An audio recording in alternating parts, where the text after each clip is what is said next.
Trump വല്ലാത്തൊരവസ്ഥയിലാണ്. എന്ത് ചെയ്താലും India തളയ്ക്കാനോ India തകർക്കാനോ കഴിയാത്തൊരവസ്ഥയിലാണ്. Tariff കൂട്ടി നോക്കി, ഭയപ്പെടുത്തി നോക്കി, ഡീപ് സ്റ്റേറ്റ് വെച്ച് കളിക്കാൻ നോക്കി, എന്ത് കളിച്ചിട്ട് ഇന്ത്യ തകർക്കാൻ കഴിയില്ല. ഇന്ത്യ വളരുന്നു സാമ്പത്തികമായി. ഇതാണ് ട്രംപിന്റെ വല്ലാത്തൊരു ഭയം എന്ന് പറയുന്നത്. ഇപ്പോ ഇന്ത്യയെ തളയ്ക്കാൻ നോക്കി നോക്കി കോടികളുടെ പണം ഒലിച്ചുപോയി എന്നാണ് കേൾക്കുന്നത്. വീണ്ടും താരിഫിൽ അമേരിക്കയ്ക്ക് പണി കിട്ടിയോ? ആ താരിഫ് ഇപ്പോൾ വീണ്ടും ഭീഷണിയായിട്ട് വന്നിട്ടുണ്ട്. ഇപ്പോൾ ഏറ്റവും അവസാനം വെൻസുലയിലെ പ്രധാനമന്ത്രി അല്ലെങ്കിൽ അവിടുത്തെ അധികാരിയും ഭാര്യയും കൂടെ പിടിച്ചു കെട്ടി പുള്ളി കൊണ്ടുപോയിട്ട് വെൻസുല പുള്ളിയുടെ കസ്റ്റഡി ആക്കിയിരിക്കുകയാണ്. അവിടുത്തെ എണ്ണശേഖരം കൈക്കലാക്കുന്നതിൻ്റെ ഭാഗമായിട്ടാണ്. കാരണം ഒരു രാജ്യത്തിനകത്തുള്ള കടന്നുകയറ്റമാണ്. അപ്പോൾ അതിൻ്റെ കൂടെ ഈ വേറെ 4-5 രാജ്യങ്ങളുടെ ലിസ്റ്റിനകത്ത് വെച്ചിരിക്കുന്ന രാജ്യമാണ് ഇന്ത്യയെ. വേണ്ടി വന്നാൽ ഇന്ത്യയെ കൈകാര്യം അല്ലെങ്കിൽ പുള്ളി പരസ്യമായിട്ട് പ്രഖ്യാപിച്ചു കഴിഞ്ഞു. താരിഫിന്റെ കാര്യം വെച്ചിട്ട് വീണ്ടും 500% താരിഫ് എന്ന് പറയുന്ന രീതിയിലേക്ക് കാര്യങ്ങൾ പോവുകയാണ്. അപ്പം താരിഫ് ഏർപ്പെടുത്തി ഇന്ത്യയെ ഭീഷണിപ്പെടുത്തി കഴിഞ്ഞ ഒരു കൊല്ലത്തെ ഈ പറയുന്നത് പോലെ ട്രംപിന് കിട്ടിയ പണി ഇന്റർനാഷണൽ പണിയാണ്. ഏതാണ്ട് 4.5 ലക്ഷം കോടി രൂപയുടെ നഷ്ടമാണ് ഉണ്ടായിരിക്കുന്നത്. അതായത് ഈ ട്രഷറി നിക്ഷേപം 21% കുറഞ്ഞിരിക്കുകയാണ്. അപ്പം ബ്ലൂംബെർഗ് ആഗോള സാമ്പത്തിക അല്ലെങ്കിൽ പ്രശ്നത്തിനെ പറ്റിയൊക്കെയുള്ള വിശദീകരണത്തിനകത്ത് 2024 ഒക്ടോബർ 25 മുതൽ 2025 ഒക്ടോബർ 31 വരെയുള്ള ഇടിവാണ് രേഖപ്പെടുത്തിയിരിക്കുന്നത്. ട്രഷറി ഇടിവ്, അതായത് നമ്മൾ ഈ പറയുന്ന ഡോളറിൽ നിന്ന് പല നിക്ഷേപങ്ങളും പിൻവലിക്കുന്ന ഒരവസ്ഥയിലേക്ക് പോകുന്നു. നമ്മളുടെ നിക്ഷേപങ്ങൾ സ്വർണത്തിലാക്കുന്ന ഒരവസ്ഥയിലേക്ക് പോകുന്നു. മറ്റു പല മേഖലയിലേക്കും നിക്ഷേപങ്ങൾ അല്ലെങ്കിൽ നമ്മൾ ശ്രദ്ധ കേന്ദ്രീകരിക്കുന്ന അവസ്ഥയിലേക്ക് പോകുന്നു. അതായത് ഡോളറിന്റെ മൂല്യം ആഗോള തലത്തിൽ കുറയുന്നതിനാവശ്യമായ മുൻകരുതലുകൾ അല്ലെങ്കിൽ ഡോളറിനെ ആശ്രയിക്കുന്നതിനകത്ത് നിന്ന് ഇന്ത്യ മഹാരാജ്യം പുറകോട്ട് പോയിരിക്കുന്നു എന്ന് വേണം കരുതാൻ.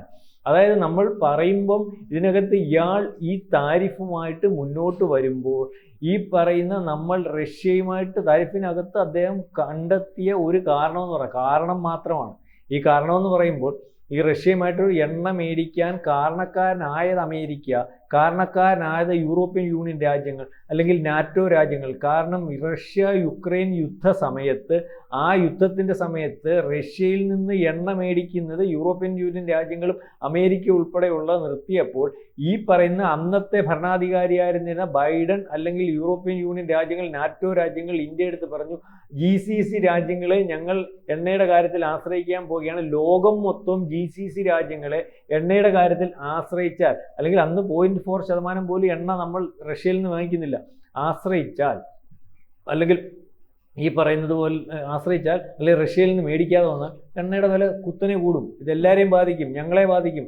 ഞങ്ങൾക്ക് ഊർജ്ജ പ്രതിസന്ധി ഉണ്ടാക്കും. അല്ലെങ്കിൽ ഊർജ്ജ പ്രതിസന്ധി ഉണ്ടാകാതിരിക്കുന്നതിന് വേണ്ടി കോടാനുകോടി രൂപ കളയേണ്ടി വരും. അതുകൊണ്ട് നിങ്ങൾ എണ്ണ വാങ്ങിക്കണം റഷ്യയിൽ നിന്ന്. അന്ന് എണ്ണ മേടിക്കാൻ തുടങ്ങി. റഷ്യയിൽ നിന്ന് ഇന്ത്യയിൽ നിന്ന് എണ്ണ മേടിക്കാൻ 15 ലക്ഷം കോടി രൂപ അല്ലെങ്കിൽ 11 ലക്ഷം കോടി രൂപ തൊട്ട് 15 ലക്ഷം കോടി രൂപ വരെ ഒരു പർച്ചേസ് ഉണ്ട്.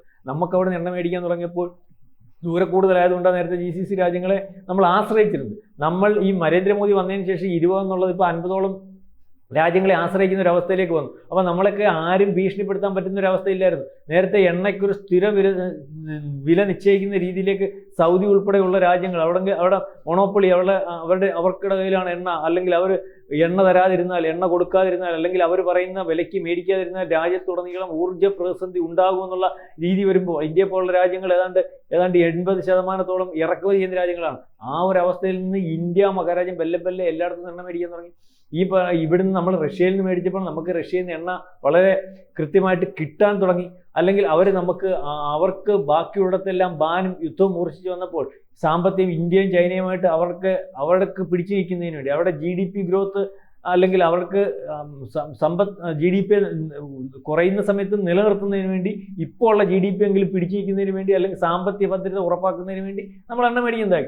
നമുക്ക് ലാഭത്തിൽ കിട്ടിയപ്പോൾ നമ്മൾ എണ്ണ മേടിച്ചു, ഇവിടെ കൊണ്ടുവന്ന് നമ്മൾ ഈ പറയുന്ന അവിടെ നിന്ന് മേടിക്കാത്ത രാജ്യങ്ങൾക്ക് മറിച്ചു വയ്ക്കാൻ തുടങ്ങി. അതാ ട്രംപ് പറഞ്ഞ് സഹിക്കാൻ പറ്റുന്നില്ല, എണ്ണ മേടിച്ചിട്ട് ഇത് മറിച്ചു വയ്ക്കുകയാണ് പറയുന്ന. സൗദി അറേബ്യ ഉൾപ്പെടെയുള്ള രാജ്യങ്ങൾ ഈ പറയുന്ന ക്രൂഡ് ഓയിൽ ശുദ്ധീകരിച്ച് അല്ലെങ്കിൽ അതിൻ്റെ ഉൽപ്പന്നങ്ങൾ കൊടുക്കുന്നതിനെക്കാട്ടി കൂടുതൽ വലുപ്പത്തിൽ, ഒരുപക്ഷെ അതിനെക്കാട്ടിൽ കൂടുതൽ കയറ്റുമതി ചെയ്യുന്ന രാജ്യമായിട്ട് ഇന്ത്യ മാറിയ ഒരു സമയം വന്നായിരുന്നു. അപ്പം ആ രീതിയിലാണ് നമ്മൾ സാമ്പത്തികമായിട്ട്, അതുപോലെ നമ്മുടെ എക്കണോമിക്കൽ ഗ്രോത്ത് ഈ പറയുന്ന ഈ ഏഷ്യയിൽ, അതായത് ചൈന തടയാൻ പറ്റിയില്ല, ചൈന ഇനി തടയാൻ പറ്റുന്ന ഒരു അവസ്ഥ അമേരിക്കയ്ക്കില്ല.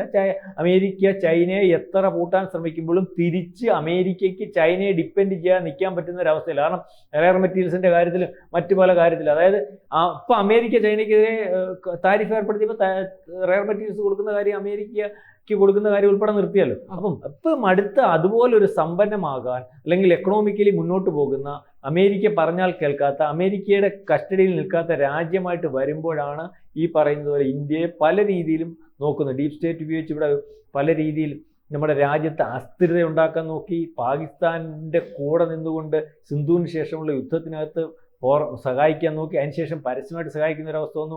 ബംഗ്ലാദേശിൽ സഹായിക്കുന്ന ഒരവസ്ഥ വന്നു. നമ്മളെ സഹായിക്കുന്ന അതിർത്തി രാജ്യങ്ങളെ എല്ലാം ഈ പ്രശ്നം ഉണ്ടാക്കി നമ്മൾക്കെതിരെ തിരിക്കാൻ നോക്കുന്നു. അതായത് എങ്ങനെയും ഈ രാജ്യത്തിനെതിരെ മറ്റു രാജ്യങ്ങളെ കൊണ്ടുവന്ന് അല്ലെങ്കിൽ സാമ്പത്തികമായിട്ട് ഇപ്പം ഉണ്ടാക്കുന്ന പോലെ മുന്നോട്ടുള്ള പോക്കിനെ തടയിടുന്നതിന് വേണ്ടി അമേരിക്ക ശ്രമിച്ചുകൊണ്ടിരിക്കുമ്പോഴാണ് അമേരിക്കയ്ക്ക് അടികിട്ടുന്നത്. ഇന്ത്യൻ ഉൽപ്പന്നങ്ങൾ അമേരിക്കയിൽ താരിഫ് ഏർപ്പെടുത്തിയപ്പോൾ അവിടെ ഇന്ത്യൻ ഉൽപ്പന്നങ്ങൾ മേടിച്ചുകൊണ്ടിരുന്ന സാധാരണക്കാരന് മേടിക്കാൻ അല്ലെങ്കിൽ അവൻ്റെ വാങ്ങൽ ശേഷിക്ക് അപ്പുറമായപ്പോൾ അവിടെ താഴെ തട്ടിൽ പണപ്പെരുപ്പമുണ്ടായി, പ്രശ്നങ്ങളുണ്ടായി, അല്ലെങ്കിൽ കുഴപ്പങ്ങളുണ്ടായി. ഈ രീതിയിൽ ആൾക്കാർക്ക്, അതായത് വലിയ സമ്പത്തുള്ള രാജ്യമാണെങ്കിലും സാധാരണക്കാർ കൂടുതലുള്ള രാജ്യമാണ്. ആ സാധാരണക്കാരനെ ആശ്രയിക്കുന്നത് ഇന്ത്യൻ ഉൽപ്പന്നങ്ങളെയായിരുന്നു, അല്ലെങ്കിൽ ഈ ചൈന ഉൽപ്പന്നങ്ങളെയാണ്. അതിന് ഏറ്റവും കൂടുതൽ ഇന്ത്യൻ ഉൽപ്പന്നങ്ങളെ ആശ്രയിക്കാൻ കാര്യം എന്ന് പറഞ്ഞാൽ ഇന്ത്യൻ ഉൽപ്പന്നങ്ങൾക്ക് വിലക്കുറവും അതിൻ്റെ ക്വാണ്ടിറ്റിയും ക്വാളിറ്റിയും വലുതാണ് അവർക്ക്.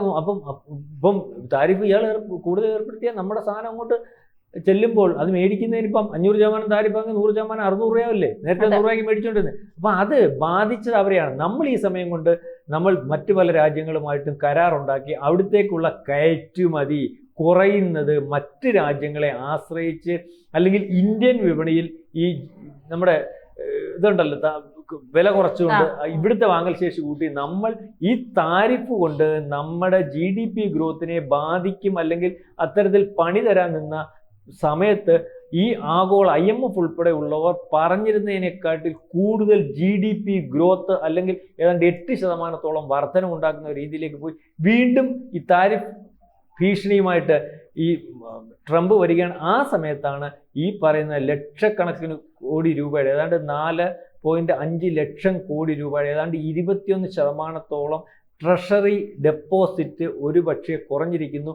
കഴിഞ്ഞ 4 വർഷത്തെ അപേക്ഷിച്ച് നോക്കുമ്പോൾ ഇത് കൂടുതലായിരുന്നു. ഇപ്പോൾ ഈ ഒരു വർഷം കൊണ്ടാണ്, അതായത് ഇന്ത്യ മനഃപൂർവ്വം ഈ ആഗോള സാമ്പത്തിക പ്രതിസന്ധി ഉള്ള സമയത്ത് ഡോളറിനെ ആശ്രയിക്കാതെ വരുന്ന അവസ്ഥ, ഡോളറിൻ്റെ വിനിമയം അല്ലെങ്കിൽ ഡോളറിൽ നമ്മുടെ നിക്ഷേപം കുറയ്ക്കുന്ന അവസ്ഥ, ഡോളറിൽ നമ്മുടെ ക്രയവിക്രയങ്ങൾ കുറയ്ക്കുന്ന ഒരവസ്ഥ, അതിന് പകരമായിട്ട് സ്വർണത്തിലും മറ്റ് പല നാണ്യത്തിലും, അത് അതിനകത്തൊന്നല്ല RIC, റഷ്യ, ഇന്ത്യ, ചൈന അവരുടെ ഒരു കൂട്ടായ്മ വന്നിട്ട് അവരുടെ ക്രയവിക്രയം റൂബിളും അല്ലെങ്കിൽ ചൈന ഈ നാണയത്തിലും ഒക്കെ ആക്കുന്ന ഒരവസ്ഥയിലേക്ക് വന്നു.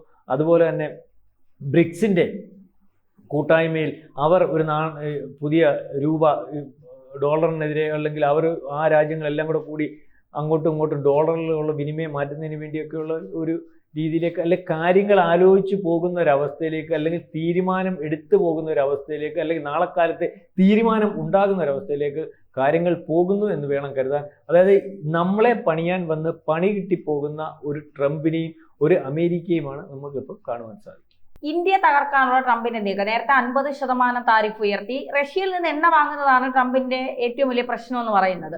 അപ്പൊ ഈ റഷ്യയും ഇന്ത്യയും തമ്മിലുള്ള സൗഹൃദം ഇല്ലാതാക്കാനും കൂടിയുള്ള ശ്രമം ഇതിന്റെ പിന്നിൽ ട്രംപ് ആലോചിക്കുന്നില്ലേ? അല്ല, അങ്ങനെ ഉണ്ട്. അതിനകത്തൊരു കാരണം കണ്ടുപിടിക്കുന്നതേ ഉള്ളൂ. ഞാൻ നേരത്തെ പറഞ്ഞത്, ഇപ്പോഴും ഈ സമയത്തും യൂറോപ്യൻ യൂണിയൻ രാജ്യങ്ങളും അല്ലെങ്കിൽ അമേരിക്ക ഉൾപ്പെടെ രാജ്യങ്ങളും റഷ്യയെ ആശ്രയിച്ചാണ് നിൽക്കുന്നത്.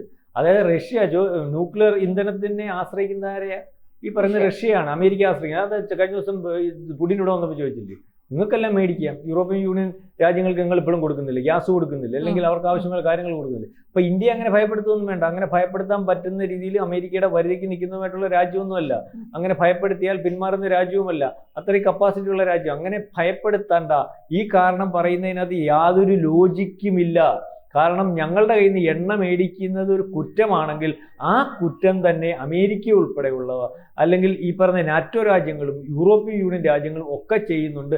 അവല്ലെങ്കിൽ അവർക്ക് ഈ പറയുന്ന ഊർജ പ്രതിസന്ധി ഉണ്ടാകും. അപ്പം ഇതൊരു കാരണം മാത്രമാണ്. കാരണം റഷ്യ ഇന്ത്യയുമായിട്ടുള്ള സൗഹൃദം അത് ഇന്ത്യക്കുള്ള ഉള്ള സമയത്തും ഇന്ത്യയുടെ ഇല്ലായ്മയുടെ സമയത്തും ഉണ്ടായിരുന്നു. മാത്രവുമല്ല ഇപ്പം ആഗോള അല്ലെങ്കിൽ ജിയോ പൊളിറ്റിക്സിൽ ഈ ഒരു സൗഹൃദം ഒരുപക്ഷെ റഷ്യ നിർമ്മിച്ചുകൊണ്ട് വരുന്ന ദീർഘകാലം കൊണ്ട് ഉണ്ടാക്കിക്കൊണ്ട് വരാൻ ശ്രമിച്ചിരുന്ന ഇപ്പം ഒരു പരിധിവരെ ശരിക്കും ഉണ്ടാക്കിയെടുത്ത RIC ബന്ധം ഒക്കെ അമേരിക്കയെ ഏഷ്യയിലേക്ക് അല്ലെങ്കിൽ വരുന്നതിനോ അല്ലെങ്കിൽ ഏഷ്യയുടെ നിലനിൽപ്പിനെ തന്നെ അമേരിക്കയുടെ അല്ലെങ്കിൽ ഇങ്ങോട്ടുള്ള കടന്നുവരവിനെ തന്നെ ബാധിക്കുന്ന രീതിയിലേക്ക് പോവുകയാണ്.